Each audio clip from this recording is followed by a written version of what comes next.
Hey everyone, and welcome to Almost Cancelled. I am Peter, that is Connor, and we are going to talk about The Mandalorian Season 1, Episode 8. It is called Chapter 8, Redemption.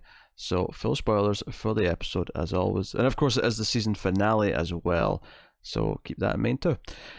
So, we left the cliffhanger last episode. The Moff showed up and was had them kind of, trapped inside the building.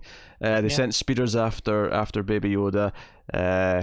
Nick Nolte was down and out, implying that they'd already nabbed him, which they actually have. I mean, the first scene we really get here is the two stormtroopers who've kidnapped him before the droid shows up and saves him, of course. And we get about 3 minutes of meta comedy with the stormtroopers not being able to shoot a can. That was the moment where I knew this was a Taika Waititi episode. Like, this conversation, I was like, yeah, this is his episode. Yeah, but was there anything after this, though, that was Taika Waititi-esque?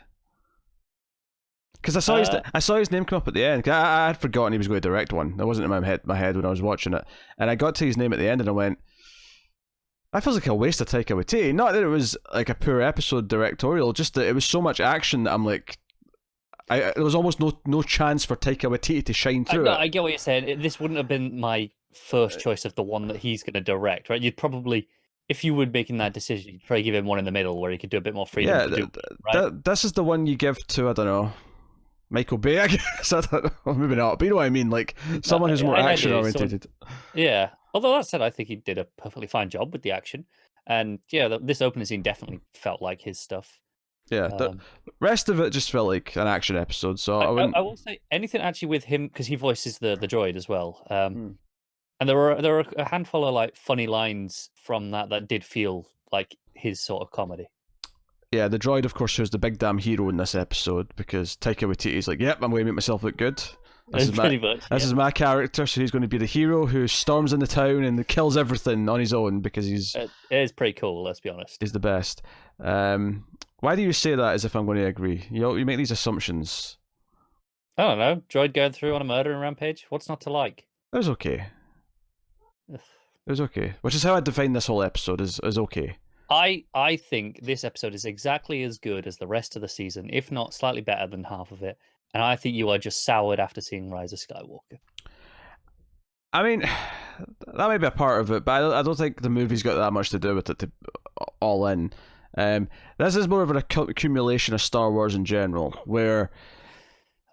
Okay, but that's probably the breaking point, right? Yeah, sure. It's just the thing that's tipped me over. But it's not even the movie that's tipped me over, it's everyone talking about Star Wars. Afterwards. Yeah, that's tipped me over. Because... No, it's true, because last week, obviously, when we did the episode of this, we'd both seen the movie already, and you liked last week's episode well enough, and I think it was I correct me if I'm wrong, but I think we both agreed that was probably the second best episode, or joint with like the third one, was last week's, and but I suppose it's the week after that where we've had a lot of the Star Wars discussion, because it was still very fresh when we were talking about it. It wasn't really online yet. Yeah, I was in such an anti-Star Wars mood watching this that as soon as it cut to some stormtroopers, I was groaning, because they are symbolic of Star Wars. You think of Star Wars, you think of stormtroopers. They're the first image that comes to mind. So it was fine. Like I'm going to be honest. I don't think I'm going to do season 2. I think I'm good. I think I'm like I've put myself through this season because it has been fine. It's not been bad for the most part, but like I've noticed as the seasons went on, I've been pushing the episode later and later every week. It's always left to the last minute. I'll do everything else I need to do for the day, and then I'm like, I guess I need to watch Mandalorian. It's like it's a chore. It's a chore to put it on. It might be interesting. Just do you know what would actually be interesting to see is it'll be. I think they announced just after it aired, fall 2020 is when it's coming. So we got most of the year, and most of that year will be without a lot of Star Wars talk. I would have thought there might be the odd bit here or there, the usual amount, but it's not just that though, right? Come on. I'm wondering how you'd feel removed from being around, because even the start of this show was in the build to Rise of Skywalker, right? It was in the zeitgeist a lot more. Yeah, but it's not just this little bubble of time period. It's been the last 5 years. it's been Star Wars has been back and constant. And every time I say I'm done with Star Wars, I don't want to watch any more Star Wars, everyone says, no, you have to just try it, go on. Yeah, and it gets rammed down my throat. And I think I'm done. I don't need any more. Like, I literally do not need any more Star Wars in my life ever again. I'm good. And until we have to watch the Rogue One show. I mean, I'll force myself through a pilot if you want, but that's about the extent as I'm giving you. I want you to watch the pilot, and that's one that I don't even think. Oh, like Mandalorian. Oh, you might like Mandalorian. You're not gonna like Rogue One. You hated that movie, but it's gonna be funny. I don't know what anyone gets out of me talking about this show anymore at this point. At this point, we've settled into exactly what it is. Yeah. Right? And everyone's freaking out about the stupid sword at the end of this episode. And yes, Darksaber. And I don't know what it is. I don't care what it is. I'm going to give a history lesson whether you like it or not, because there might be viewers who need to know. And I don't like. I think they introduced, Moff this past episode, and they had this big entrance at the end. I feel like he was really undercooked in this finale, and like I know he's not done because he gets out of the ship at the end, and he's like, no, I'm here to fight another day. But even that tease didn't feel like a big deal to me because we'd spent so little time with him so far. It's not really proven to me why he's a big deal or why I should care that much. That's fair. So I think that's been kind of weak sauce. And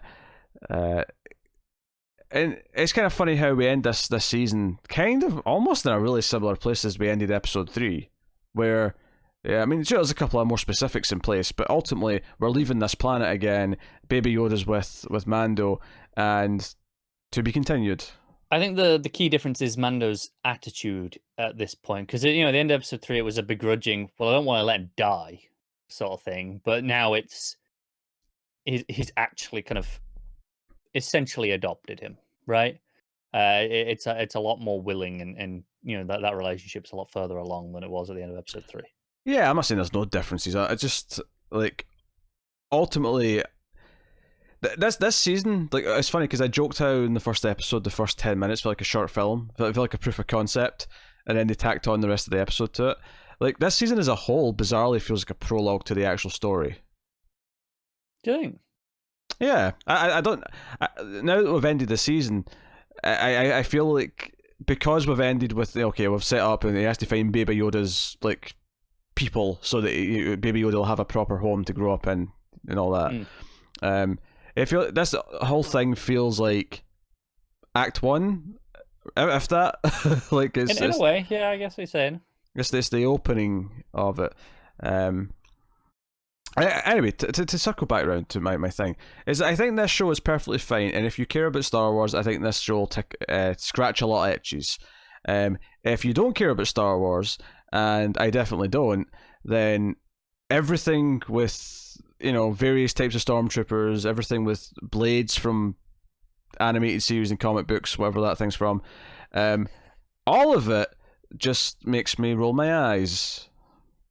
Yeah, okay. All of it. I was so done, and I get that there's nothing really bad about this episode, but as I was watching this, I was just so done. I just did not care about any of it. It's funny that this is the episode for you, like, given that, this episode doesn't do anything any better or worse than any of the other episodes, really. Especially if you go back and compare to like those first 3, it's kind of on par with those, right? And I think it's funny that it's just over the last 2 months you've just kind of broken. Because I think it's you that's changed, not the show in this scenario. To a point, I would argue this one's a little bit more reliant on the fact that it's Star Wars to build its hype, because it's. I think only the very end tease with the Darksaber. Nothing else, I think, is. I don't think there's anything else in this that the show hasn't established itself that I feel like you're missing out on. Well, the whole Moff thing, to be honest, like, I don't know. I don't know. They kind of set up that he came in, he's slaughtering all his own men because they weren't doing good enough, and and he's like, "No, I'm taking charge." And then you've got a little bit of an exposition dump where they talk about, "Hey, no, this guy has a personal connection to them. He knows who they are and stuff like that." I don't know. That didn't feel like it was reliant on anything else. That wasn't super Star Wars. It was just felt like, oh, okay, maybe it could have been presented better. I'm not arguing that. But I think this episode clearly I had all that context there. I just didn't feel the threat that much. I didn't feel like why it was such a big deal. You had that moment where he says his name, and it's like, oh, he knows Mando's real name. That's it's a big deal. Um, Hmm. I don't know. I didn't really feel anything from it. I felt more because it was Gus Fring than I did anything in this episode. Yeah. Um, like I guess him and the TIE fighter at the end and just stuff like that. Like I don't know. Like I just went, oh, he's in a TIE fighter. Of course he is. I mean, this is like such a weird complaint when he came in a TIE fighter last episode. That was like his big entrance. Did he? I don't remember that. Yeah, because it had the folding wings. Oh, that sounds vaguely familiar. I guess. I'm just done. I don't care anymore. I don't care. Yeah. It's that simple. I just don't give a shit. I'm out. I don't care that we saw his face. I think I appreciate that. I don't really care that we did see his face necessarily. I like that they didn't have it happen, all the time. They set up early on, no, it's a big deal that he can't show his face. So it makes sense that we save it for the last episode of the season. That's fine. And, they did some, technical wordplay loopholery so that, that he can kind of be okay with it. That's nice enough. Mm-hmm. Well, you go on then. I've got nothing more to say. You can. All those things work for me. Like the I'm gonna geek out about the Darksaber. I know Pete doesn't care, but there's some real great history of this that actually ties to this show really nicely. So a bit of in-universe context first. It was first introduced in Clone Wars, and it was basically in Clone Wars. It was belonged to a Jedi who made it like 1,000 years ago, and it was the only Mandalorian Jedi ever who'd made this lightsaber. And the Mandalorian stole it back essentially at one point, and it became like a symbol of power amongst the Mandalorians. Whoever had it basically ruled the planet. Became that sort of, that was like a crown essentially. And the character who had it in Clone Wars, Pre Vizsla, was voiced by Jon Favreau. So it kind of has this really nice link there in a meta way that that Favreau's the showrunner here, and it was his character that introduced this to the world of Star Wars at all. So there's this nice connective tissue here. But then obviously, Darth Maul had it for a while in Clone Wars and in Rebels, and then Sabine in Rebels, and Sabine gave it to another character. And the whole point of that beat in Rebels was this really hopeful, uplifting thing of, okay, Mandalore, the planet is going to be in a better place from here on out. And then to see this here, because for a lot of the season, these Mandalorians have been very different, and there's been a lot of questions of like, okay, who are these guys exactly? Given some of the stuff in the flashback, I feel like they might be an offshoot of Death Watch and gone really extreme cultist, but not entirely sure on that. But the idea of, okay, these have all been very separate. So where's the rest of the Mandalorians? How's Mandalore itself? And the fact that Moff Gideon has this Darksaber implies that Mandalore's been screwed. And we hear about the Purge, or the Great Purge, I think they called it. And yeah, I'm really interested in these things, and I think that's stuff that season 2 is going to delve into a bit more, and we'll get some actually. So I think beyond just me geeking out and here, going backstory, I think this is actually setting up a lot of stuff for season 2, which I'm really down for. Yeah. Okay, I've geeked out of that bit. Is there anything else you want to talk about? Not particularly, no. Yeah. Oh, I liked the bit where she says Mandalorians aren't a race, and then Mando goes, they're a creed. And I felt like it was missing a shot of Apollo Creed just winking at the camera, being like, hey, hey. Honestly, I laughed at that too, because I'm like, he's right there. Is no one going to address this? Yeah. No, it's fine. Like, I think the things are like, we saw more of the flashback again this time. I actually think it worked here. I think this should have been the only time we'd seen this flashback, because we complained about this in the respective episodes, whenever that was, like 2 and 3, I think. Yeah, something like that. And we didn't really like them there. I think it worked fine here because it actually made sense here to have that story that he's telling and can have that context. Probably would have worked more if it had been the first time we'd seen it, though. At least for me. Mm. And then, No, and like you said, IG-11 is the hero of the episode who goes out and self-destructs, and basically everything that comes out of IG-11's mouth is great. Uh, I don't know. How did you feel about the stormtroopers at the start? Stormtroopers. Yeah, on the Oh, the on the comedy. speeder bikes, having the not robot chicken skit. Um, it was. I mean, it was kind of weird. Like, it felt like a pure comedy scene, and it's not that there's been no comedy in this show at all, but it felt like we start like it almost. I mean, we're talking about Taika Waititi here, who I do like. But it kind of felt like I'd been watching Thor 1 and 2, and all of a sudden it was Thor Ragnarok, and it's just comedy everywhere all of a sudden. It has kind of that feel to it. I get that, where it kind of feels tonally jarring, even though objectively on its own, it's kind of funny and good. Well, the whole missing thing, not being able to shoot a target. I wasn't really. I mean, the punching Baby Yoda was cracking me up a little bit. Well, it was me too. I'll give it that. The little squeal it was making every time he punched the bag was making me chuckle. I like the other one. Just wanted to see it, and I just keep making excuses to. I want to see whatever this little thing is. But they're not been able to hit the can with the blasters and sort of the joke that stormtroopers can never hit anything. Their aim's terrible. I don't know. It was almost like too much. Like it was almost like it was acknowledging it too much to the point where, like. Of course, when the robot goes in and takes out all the stormtroopers, it's easy because the stormtroopers can't hit anything. Like they're useless. I get you. I will say is I laughed in this because I was on the same side as you, going, "Oh, this is a bit far." When the first one's just shooting at it and can't do it, and then the second one looks over, and it's like, "I'm going to show you how it's done." And I thought that's what the joke was, that they're not all that terrible, and he's just going to nail it. And then he starts missing as well, and it just cracked me up because it was exactly not what I expected from the joke, even though that's entirely what the joke is. So that was quite funny in that regard. Yeah, I hated the flamethrower stormtrooper though. They ramped up the music. It was all this like slow motion as he was walking in with his flamethrower. Because it was cool as shit with a flamethrower.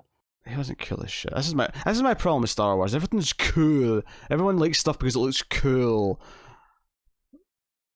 There was nothing wrong with this. They were like, bring in the flame troopers, and then he's like, burn them out, and then in marches the guy with the flame trooper. He gets a big entrance because he's got the flamethrower.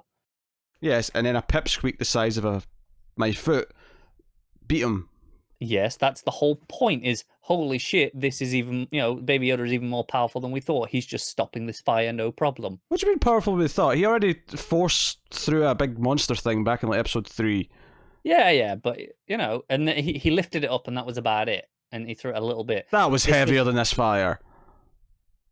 But it's not about weight. It's about the amount the fire's there, the way it's spreading, and it's stopping it in its tracks like that, and then and kind of the fireball back at it. It's completely different.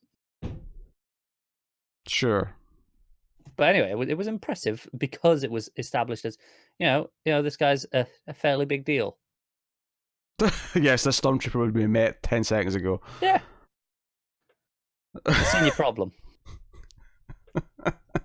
There's goddamn red stormtroopers in the new movie for no goddamn reason. Now there's this stupid asshole, and it's just like, how many colours of stormtroopers are we going to make so we can sell more toys? Come on, how many? How many do we make? The pointless red stormtroopers in the movie, I will grant you. They did nothing. There was like one shot of them. I agree. This one, he's just a regular stormtrooper who has a red stripe on to designate that he uses a flamethrower. That's it. That's fine. Surely him holding a flamethrower would be enough to designate that he uses a flamethrower. Yeah, but if you're looking around your unit, you go, oh, you over there, you've got a flamethrower. Come here now. Yeah, all right. Honestly, I don't even care that much that he looked different. It was more just the slow motion introduction with the big dramatic music, as if he was a big deal. And it's like, I mean, if he'd burned at least one of them alive before Baby Yoda stopped him, then fair enough, he's accomplished something. But you get beat immediately. Yeah, but it was fun. Alright, go on. You can geek out about your stupid jetpack in a minute if you want. Oh yeah, the jetpack was cool. Was happy to see that he'd finally got that. I was surprised to see it actually being used in this episode because it was like you're gonna have to practice with it again before you're properly good at it. So I appreciate that he wasn't just good with it immediately. You know, he could go just forwards, and then he had to use his grappling hook, which has been a thing that he is good with. And then the jetpack literally just, right before he hits the ground, just to, slow the fall. It's not like there's a vast amount of control going on. So it didn't feel like he was just suddenly amazing with it after they'd told us that he won't be. So yeah, that was fun to see. And again, that's something that I think since the third episode has been, well, he's going to get one eventually. So it felt like a pretty natural conclusion for that for me. It's not like it came out of nowhere. Mm-hmm. Mm-hmm. Yeah. Anything else happen that you want to complain about? No, I'm good. We had I'll tell you what was weird in terms of just the visual. The what looked like an R2 unit at first, and then it stands up and it's got like these legs and arms. Yeah, it's the Venice boatman, right? Yeah. Well, obviously it's lava, but it's, same difference. Yeah. But it was weird because it was like, it looked like it was just an R2 unit at first. And then it's got legs and arms, and it just threw me off as a visual. I don't dislike it. It was just weird to see. Yeah, okay. Yeah. Honestly, I don't understand. For most people, I don't understand how they would have enjoyed most of this season and not enjoy this. I feel like it's a pretty natural conclusion and evolution of most of the things in the show. Hey, man, none of my critiques have been that it's not a natural conclusion, for the most part, to the show. It's been more of a wearing down of my patience. Then the movie kind of multiplied it a little bit. Do you think, this is a question, if this episode had come out last week, right, all of this show was a week ahead of where it was, and we were doing this, right after you'd seen the movie, or before everyone was really talking about it, and maybe right before the movie, do you think you would have enjoyed this episode more? I think I'd have been less moody about it, but I mean, it doesn't change the fact that it's been several weeks of me pushing this off to the last minute because I don't really want to watch it that much. No, that's fair. And not because it's the worst thing ever, not because it's terrible, not because it's painfully bad, just because I'm just not that invested or care that much. And one of the things that I've been trying to do recently is cut down on shows that make me feel that way. There's no point in forcing my way through things that I don't actually get excited to talk about, because ultimately the best conversations we have is when I actually care about what I'm talking about. When I don't care about what I'm talking about, you end up with, well, this and me talking about the history of the Darksaber. And I don't even care enough to sort of fight, because a lot of this isn't the quality of the show. A lot of this is me just not liking Star Wars. Yeah. I don't like how Star Wars looks. I don't like the designs of things. I don't like, Yeah. I think, again, we objectively, everything in this episode still looks great visually, effects-wise. Oh, from a production value standpoint, yes, everything looks... it stylistically is, obviously, of course, that's down to taste. The only exception I might say is when he's using the sword at the end to cut through the door, or the metal to make a door. There was a part of that, and I think it's just because it's so hot, to make it so hot, look at it so bright, is that it almost looked like a cartoon part of it for a little bit of the cutting. I wonder if part of that's because the Darksaber is kind of a weird, unique looking thing. It's not like another lightsaber. Other lightsabers is just a beam of solid light, right? Mm-hmm. Whereas this is black and it's thin like a sword. Like it would actually, it's shaped like metal, and it's got like this white outline around it. So I wonder if that doesn't translate as well. Maybe. It was more so the molten sort of cut effect on the metal. It looked kind of cartoony. Once he kicked it off, it kind of looked okay because there was like context and like the opening of it. But as it was going around it, it just kind of looked like a cartoon line appearing around the shape. Okay. But I don't know if that's just because it's a bad effect, or if it's just because that's just how it looks when you have something cutting at that heat. It looks that cartoony looking, but it's not something I have a frame of reference for in day-to-day life. That's true. You this could be entirely accurate for all we know. I've never worked in a steel mill, so I'm shocked. As if you have. I could have. Oh, right. Did mistake your ginger hair for the steel. So we're gonna go with like furnace or something. Put the fire poker in it. Well, I mean the molten steel. I don't mean the steel that's solidified. That's a point. Yeah, we had the armorer fighting off a bunch of stormtroopers, and she's But- using like the hammer and tongs. She gave him the symbol, these shoulder His thing. signet, yeah. I really like that fact where it's pretty brutal. She's like smacking them with the hammer and it's crushing them and stuff. And one dude goes into the melting pit, and that looked painful. I was quite into that. And, in that sort of way where you just enjoy the really brutal fight scenes. That was kind of fun. Kind of felt like it was pushing those boundaries of the PG-13 with especially the one where it was like smashing the face in with the hammer. Yeah. I think we've spoken about all of it then. Yeah. So yeah, I'm done. I'll wash my hands of it. Till Rogue One.